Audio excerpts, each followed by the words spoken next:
மெய்யாகவே நான் சீக்கிரமாய் வருகிறேன் என்று சொல்லப்பட்டிருக்கிற வேத வசனத்திற்காக உங்களுக்கு கொடான கோடி ஸ்தோத்திரங்கள். இதோ சீக்கிரமாய் வருகிறேன் என்று சொன்ன எங்கள் ஆண்டவராக இயேசுவே, நீங்கள் சீக்கிரமாக வாங்க. இந்த பூமியில் 1000 வருடங்கள் அரசாட்சி செய்ய வாங்க.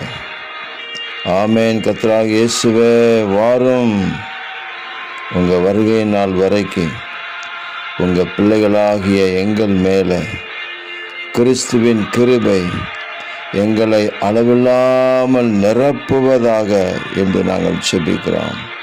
கிறிஸ்துவின் கிருபை எங்களை சூழ்ந்து கொள்ளட்டும். கிறிஸ்துவின் கிருபை எங்களை வழிநடத்தட்டும் என்று நாங்கள் செபிக்கிறோம். ஜீசஸ், உங்கள் வருகையின் காலங்கள் வரைக்கும் இந்த பூமியில் உங்களுக்கென்று நாங்கள் சாட்சிகளாக நிற்க கிருபை தாங்க. எங்கள் தேவனுடைய இரக்கம் அப்படி கிடைக்கிறதற்காக உங்களுக்கு கொடான கோடி ஸ்தோத்திரங்கள். இரட்சகர் இயேசுவின் நாமத்திலே துதி ஸ்தோத்திரங்களை எடுக்கிறோம் பிதாவே. ஆமேன், ஆமேன், ஆமேன்.